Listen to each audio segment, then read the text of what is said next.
Hello everyone, Earl Henderson, Primordial Defense. Thank you for watching. I have another Monday quarterback video for you. I'm going to play this video and talk about things that are going on to better explain what's going on and talk about things that I think that are being done right and or done wrong. So this, obviously, as you can see, comes from Phoenix Police. So at time of recording, today it is December 16, and I have limited amount of time on when I can do these videos. So usually, I got a free day, and I can do a bunch of videos at once. So I went through a bunch of Phoenix videos that I missed out on being able to do. I did those, and I did some other ones, and then as I was doing those, boom, another Phoenix video just came out, and then I did that, did another one, and then like another fucking Phoenix video. Another Phoenix video came out. I was like, holy shit, man, I fucking can't keep up with the Phoenix Police Department. I don't know if Phoenix is just full of so many fucking shitheads that's just the way Phoenix is. Like, it's just a bunch of fucking knuckleheads out there that's causing the police to have to do all this. Or it just seems that way because they're just really on point with their transparency and, go above and beyond with releasing this stuff as quick as possible. It might be a combination of both. Like, Phoenix might have a bunch of fucking shitheads around there, and they also may be really on top of transparency and getting videos out. So, I just want to commend Phoenix Police for their diligence in getting these videos out to the public for transparency reasons and for the rest of us educational reasons. Unfortunately, I think Phoenix Police may have to subscribe to some liberal leanings because they never seem to mention any suspect names in their videos, at least not the ones I can remember off the top of my head. So I usually have to end up going and finding an article to figure out what the fucking person's name is. And sometimes they just don't provide a good amount of information. So this video, although it does have a person narrating, some of the stuff going on, has a spokesperson on it, they just don't provide some information. So the suspect in this video is 34-year-old Enrique Alcarez. This article that I'm looking at is from KOLD News 13 by Alexis Cortez. New body cam video shows Phoenix officers shooting at an armed robbery suspect after a pursuit ended with him shooting and killing himself. On November 29, around 11 p.m., officers were patrolling near 7th and Southern Avenues. So this happened November 29 and got released December 13. But they were patrolling when they spotted a car that matched the description of the vehicle related to armed robbery that day. And you'll read about this or hear about this when the person talks. So I'll skip through some of that. Skip. All right. And then the passenger was 27-year-old Emily Marquez. Skip, because you'll see this stuff. Police found Marquez, the female passenger, had a warrant from the Arizona Department of Corrections, Rehabilitation, and Reentry, and she was turned over to them. Police didn't say the relationship between Alcarez and Marquez. So, the vehicle's involved in an armed robbery earlier that day, and then pursuit happens. He pulls the gun out. He shoots himself. And then she's got all this stuff. So I'm going to go out on a limb here and say that this is probably not the first time this dude has been involved in the criminal justice system. He's probably got a record. Would not be surprised if he has an extensive record. The girl, obviously, has a record. And I would not be surprised if this thing that she was in for was not the only thing that she's ever done. She probably, too, has a bit of an extensive record. That is a problem in this country. There are just way too many shitheads being given chance after chance after chance after chance, and they're just let out onto the streets to walk among us and victimize us. They don't learn their fucking lessons. They don't care about the criminal justice system. They're not fucking afraid of it. They're annoyed by it. Like, that's why they run. They don't want to go to jail. It's an annoyance to them, but they're not truly afraid of it. They know the game. They know that depending on what's going on, they'll get a low bond. They may get a plea deal, something. There was an article that came out just the other day about I forget how old he was, but there was a guy that went to go steal a car, and there's a kid, a little child in the car. So he picked the child up, removed the child from the vehicle, and set him on the sidewalk, and then stole the car. And people were commenting on it, like, "Oh, he has a heart. He has so much compassion." Blah blah blah blah blah blah blah. Totally missing like the fucking reality of the matter. Like, no, this motherfucker doesn't have any compassion. And if the son of a bitch had any compassion, he wouldn't be out stealing people's shit. If he had a good heart, he wouldn't be stealing people's shit. This motherfucker knew that if he kidnapped a fucking kid while he stole this car, that he would be going away for a very long time compared to if he just got caught stealing the car. The criminals know what's up. They've been in and out of the system long enough to know what their odds are as far as, if I get popped for this crime, this is the time I get. If I get popped for this crime, this is the time I get. This is what I could be looking at, et cetera, et cetera.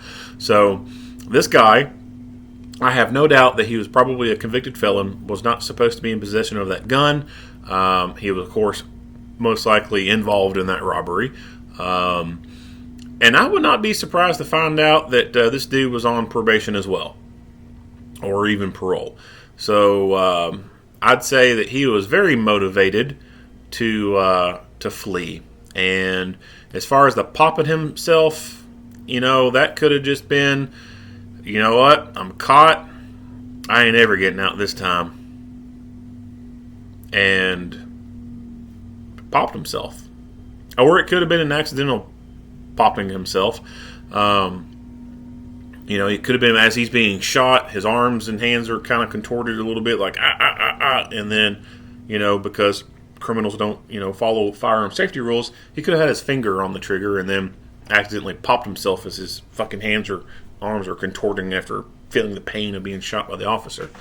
Or like I said, he could have decided to unsubscribe from life because he knew that the rest of his life was going to involve sitting in a prison cell for a very, very long amount of time based off his prior criminal history and the shit that he's been involved in, the shit that he was going to be caught with. But anyway, I guess you could say I'm putting the cart before the horse on this one, talking about that stuff. So, but what I was wanting to harp on was the fact that these repeat offenders are just, they're given shit on a silver platter almost, and it needs to stop. Way too many people are being victimized by these shithead criminals because these courts, for whatever insane reason, want to take sympathy on them and let them loose.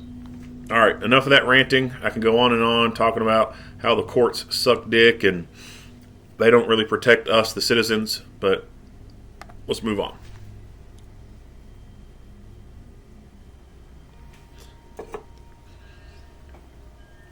Hello, I'm Sergeant Phil Krinsky with the Phoenix Police Department's Public Affairs Bureau. The information, audio, video, and pictures you're about to see are intended to provide details as we currently understand them of an officer-involved shooting that occurred just before 11 p.m. on November 29th, 2022. The following video and audio were gathered from various sources including surveillance cameras, 911 calls, and body-worn cameras worn by responding officers. Body-worn cameras are used by all officers assigned to patrol and several specialty units. Per policy, they are worn at mid-torso level and capture the view of line of sight from that perspective. It is important to note that the camera lens is fixed and does not capture everything seen or experienced by the officer. When activated, both audio and video turn on. The body-worn camera has a buffer of video without audio for 30 seconds prior to activation. This feature is designed to capture incidents that happen suddenly where an officer doesn't immediately activate the camera. This video may contain strong language as well as graphic images, which could be disturbing to some people. Viewer discretion is advised. This incident began in the area of 7th Street and Southern Avenue when a two-man patrol unit saw a vehicle matching the description of a car used in an armed robbery earlier in the day. The patrol officers got behind the car and attempted to pull it over. The vehicle failed to stop, so the officers went into pursuit with their lights and sirens activated. The car continued to 18th Street and Southern Avenue when it lost control and crashed into a residential fence. The officers' patrol vehicle also crashed into the rear passenger side of the car. The officers got out of the car and gave the occupants commands to show their hands. A moment later, the officer-involved shooting occurred. Here's the body-worn camera footage from the officer involved in the shooting. He's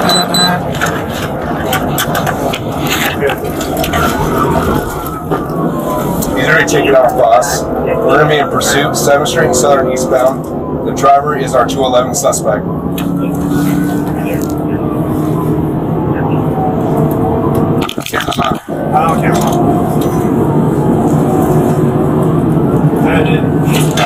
On Southern speeds approximately the speed limit. Conditions are light. Alright, so I'll pause it right now. I like the fact that he went ahead and activated his body camera while they're in the middle of this, instead of waiting to activate it when he gets out of the car. When it comes to body cameras, that's kind of one of my, I guess, biggest complaints is the cameras are not turned on to record soon enough. In my opinion, I think the best policy to follow is before you ever get out of the car, have that camera turned on. Go into a call to a business or a house. As you pull onto the street where that place is located, you're several feet down. Go ahead and activate that camera. Turn it on, record, and get out, do your thing. If nothing ends up happening and you recorded 10 minutes of bullshit, then oh well, that's 10 minutes of bullshit. You can easily take care of that later. If throughout your shift you end up having a bunch of little increments here and there of bullshit recordings on the camera, oh well. Like I said, you can deal with that later. You can dock the camera and upload all the shit and flag the stuff that needs to be saved and flag the stuff that needs to be purged and wipe the camera and move on. If you don't, then you increase the possibility that you could miss critical video footage. You could miss critical evidence that could exonerate you or more quickly exonerate you.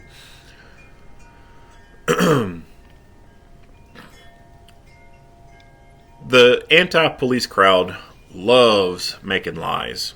Even when there's video evidence showing what's going on, some of these motherfuckers still just create bold-faced lies. But when it comes to the evidence being there and other people being able to see it, then when other people are able to see it and they can actually think with their mind, they can look at that and be like, well, what the hell are these other people talking about? Like, this shit didn't go down. Like, I can see it from my own eyes. Like, these people are full of shit. Like, these officers are in the right. But when there's no footage to go on, then those people, who are they listening to? Who's making the most noise? Unfortunately, the ones making the most noise are the degenerates, the anti-police people. And so when they make the most noise, they say the most things, that gets printed more. And that's what a lot of people will gravitate towards, if that's the only thing being printed. Because sadly, many agencies do not speak up. You still got to maintain the sanctity of a case. You got to, you just can't show all your cards, right? You got to keep some stuff in reserve. You just can't be totally forthcoming with all the information. You don't want to taint any potential jury pools or anything like that. But I do think the agencies fail a lot when it comes to some of these incidents by not talking more. They stay tight-lipped. They don't say a whole lot. And when you compare the agency that's not making a whole lot of noise compared to the assholes who like to lie and they make a bunch of noise, Well, who's the media going to gravitate towards? What's going to get covered more? The yahoos over here running out the mouth that the media will go straight to with the camera and record all that? Or are they going to do that one little snippet from the agency and then that's it? The agency don't say shit else. Well, of course, the yahoos over there running their fucking cocksuckers are going to get more airtime. And that means that more airtime for them and their bullshit lies is going to get covered. And that's what the public's going to see. The general public does not usually go out of their way to go look through links to find the district attorney's opinion on the matter, or what's going on this, or they're not going to go through links, go to the police website, go to the public information officer tab, search around for it, find a press release. They might go to their social media page. That's probably the extent of what most people do. They just go to the social media page, and if the social media page doesn't have anything, or they only got a little snippet of information on that,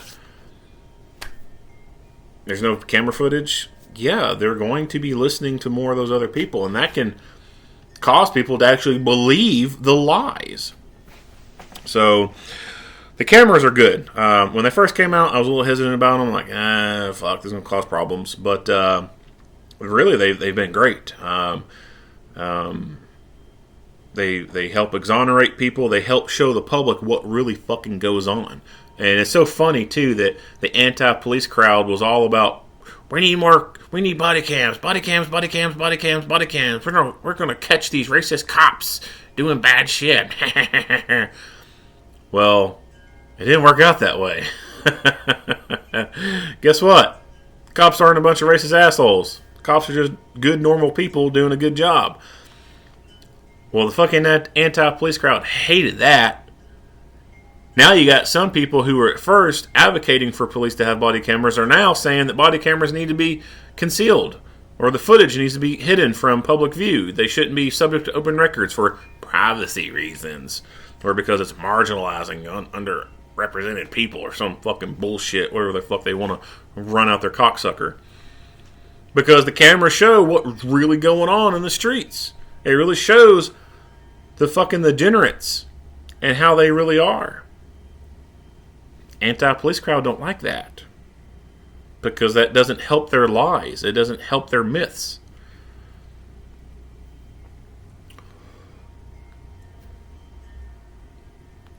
When it comes to a physical fight for your life, that's one fight that you have to go through. You got two more fights. You got a legal fight and a mental fight to go through. That camera footage can help expedite that legal fight. It can move it along very quickly. The grand jury gets to view it. Grand jury says, yep, no true bill. Very simple. Makes the process go quicker. No footage involved. Well, the only thing the grand jury has to go off of that point is statements. Your statement and the suspect's statement, if they lived. And if not, then maybe a witness. And what happens if that witness starts lying about what happened? What if a certain reverend comes to town talking about racist police and police brutality, and that witness is with that? The witness is going to lie. The witness is going to make shit up. The witness is going to go along with the bullshit. Ferguson.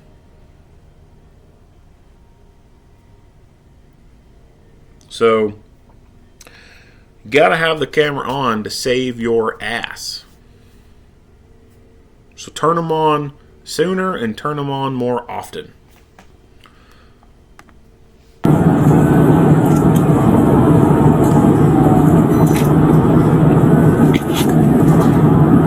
Green light, green light. We have green lights. It's going to be a silver Nissan Altima. Gold. It's going to be silver and gold. It looks like you might be turning onto 18th Street going southbound. It's not going to be.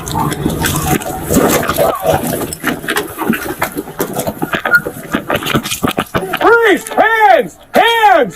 Give me your fucking hands now! Give me your hands! Don't move your fucking hands! Don't move your fucking hands!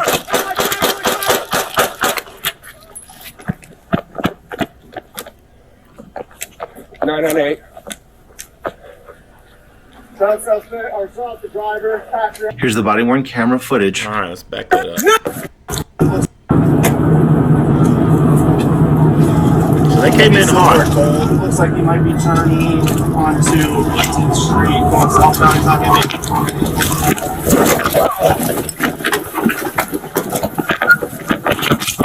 Freeze! Hands! Hands! All right, so his weapon-mounted light goes to a strobe mode. I am not a fan of strobe mode whatsoever, especially for a weapon-mounted light. It needs to be constant on and bright as fuck. There doesn't need to be a strobe option on a weapon-mounted light. If you want to have a utility light that has a strobe function on it, fine, sure. But even then, I still don't see any use of a strobe light. Now, others will advocate for strobe light and talk about, how great strobe is and how it disorientates people, blah, blah, blah, blah. I just don't subscribe to that belief. My opinion, when you press the button, it needs to be full-on, bright-ass light. It doesn't need to be a soft press and low amount of light comes on. If you want a bunch of light, press harder. Like, it just needs one fucking setting. The goddamn sun. That's it. Give me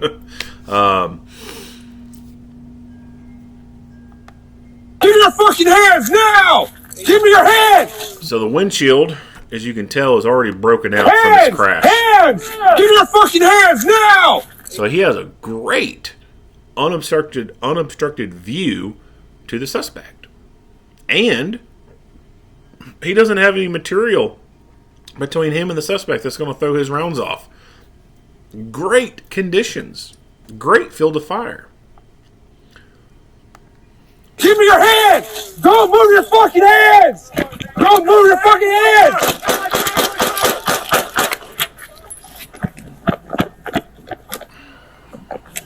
998. Now, at what point did this guy shoot himself in the head? I don't know. It could have been that he brought the gun up and he popped himself. He fired one round, and then the officer, not knowing that he popped himself, or couldn't tell very easily that he popped himself, began returning fire at what he thought was being fired directed to him. Or it could be that as the officer was shooting at the guy popped himself, either intentionally or unintentionally. There was what video was it? I can't remember what video it was, but there was a video that I did that I had thought that the suspect had probably accidentally shot himself. Probably didn't mean to, but it's probably likely an accident. I just cannot remember what video that was. I don't know.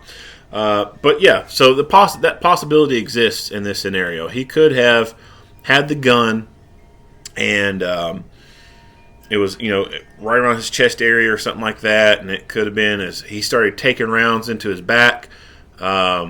His arms flailed up from the pain.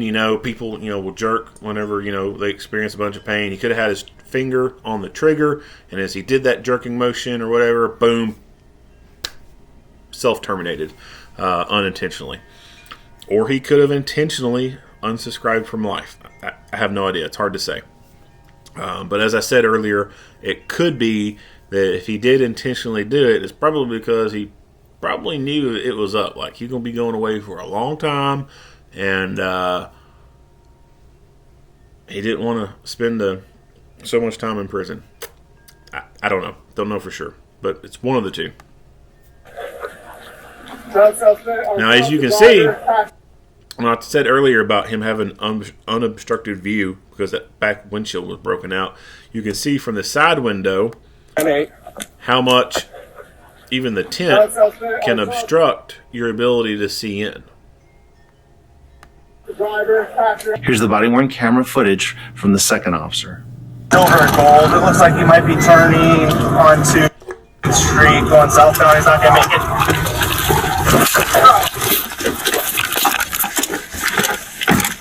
I see your fucking hands! Hands! Give me your fucking hands now! Alright, for some reason my computer is lagging.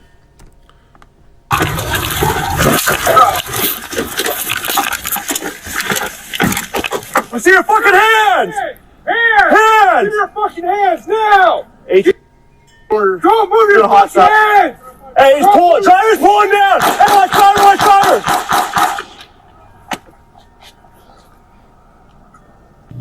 After the shooting, a woman came out of the front passenger seat and was detained. The driver remained inside. Shot suspect, or shot the driver. Passenger has his hands up. Hey, hold. Get out of the car! Get out of the car! Get out of the car! Come this way! Get on the ground!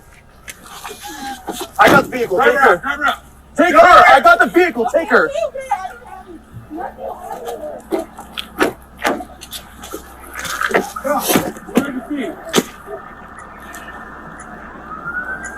Officers used less lethal tools to encourage.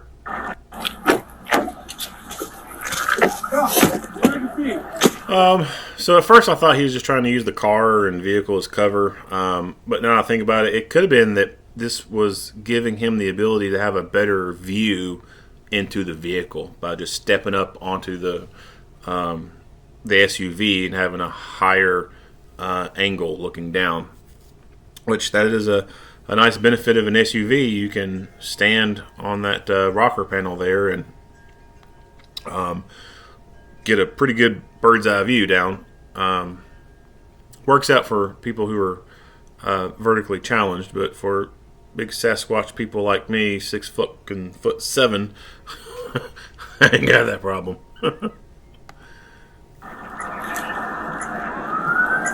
Officers used less lethal tools to encourage the driver to come out of the vehicle. The driver did not respond, and the officers moved in. A firearm was located inside the car. The man was treated by the fire department but died on scene from his injuries.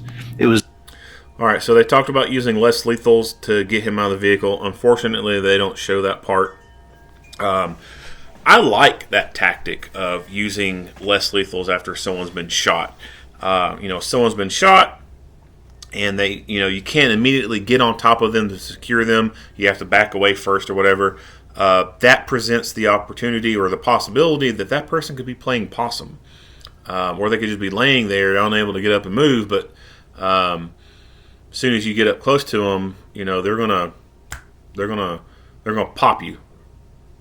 They ain't down alone. They're gonna take you with them.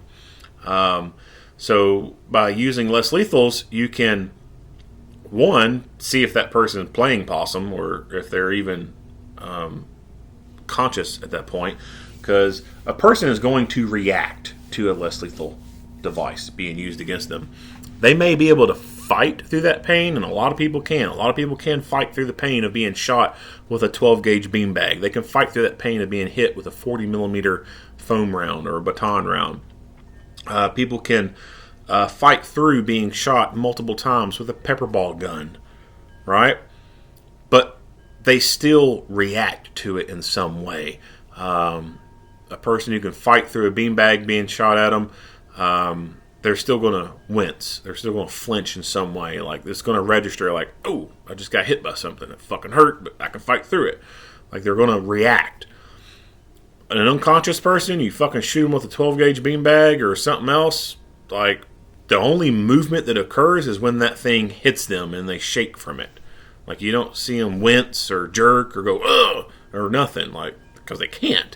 So, that is a good tactic. I like that. That's a safe way to make an approach on someone and prevent anybody from being, quote-unquote, ambushed as soon as they get on top of the person. It was later determined the man was struck by bullets from the officer and also suffered a self-inflicted gunshot wound to the head. No officers or other community members were injured during this incident. This was the firearm recovered from inside the vehicle. Fucking self-terminated with a piece of shit high point. Maybe that's why he unsubscribed from life. He wasn't able to win a gunfight against the police with this piece of shit. I'm surprised he was able to even pop himself with the damn thing. This unreliable piece of junk. Sadly, even today, these fucking junky ass guns still exist. They're still out there. And it's no surprise that a dirtbag criminal had this. Fucking A. Fucking piece of shit. That'd be The a officer high point. incident inflicted. It was later determined the man was struck from inside the vehicle. That looks like a high point, but there's something about it that's a little bit different. Maybe it's just a newer model.